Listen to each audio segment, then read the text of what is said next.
Welcome back to Chicken D&D. This is the recap for session 4.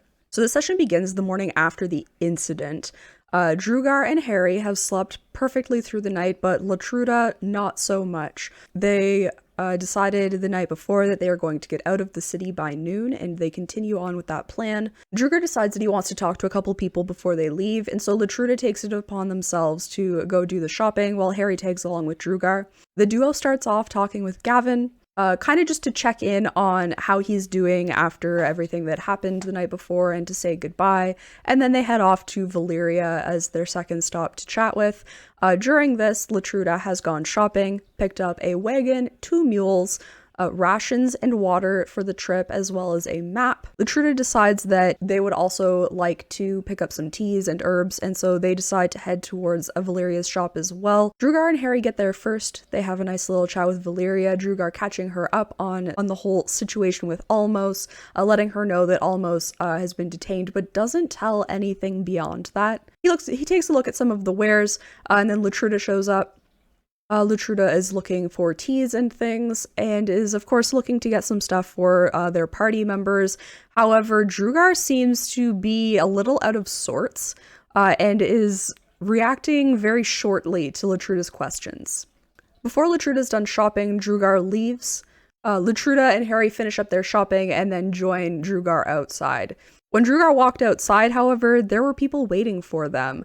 There were a couple of guards looking to question them and kind of confused as to why they were leaving in the first place, knowing that they were asked to be questioned for the original trial.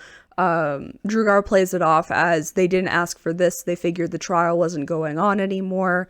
When Latruda and Harry come out, though, they do decide that they're going to go to questioning. On their way to get questioned, they have a quick chat about getting their stories straight, and a little bit of a deep chat between Latruda and Drugar happens as well. So they ride their wagon over to the barracks, and they get questioned. They manage to explain what happened without giving anything away. They make it away with their lives and continue on their journey, heading back up to the North Gate and leaving the city. The first day of travel goes by without a whole lot happening. Latruda spends their time sleeping because they did not sleep the day before. They do pass a merchant wagon on their way. Harry asks Drugar if they should gumbo, and Drugar is like, we just got away with some stuff. We probably shouldn't do that. Later, they do end up telling Latruda that they had this conversation. Latruda was a little confused that they were acting as if they were bandits. The first night around the campfire, the party decides to chat a little bit. Latruda asks what everybody's goals are.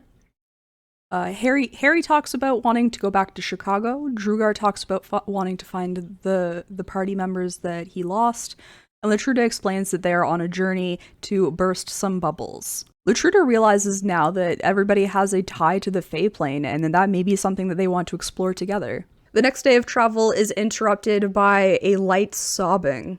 They explore into the woods. They even make it into the deep wood, where Latruda had found this line before where the trees kind of get a little bit denser, but they continue on through because they're worried about whoever it is that's crying in the forest. They do find an Eladrin. This Eladrin's name is Violet. They are of the spring variety. However, when they meet her, she looks like she's from the winter variety, and she explains that she was just overcome with her emotions, and that it made the change happen.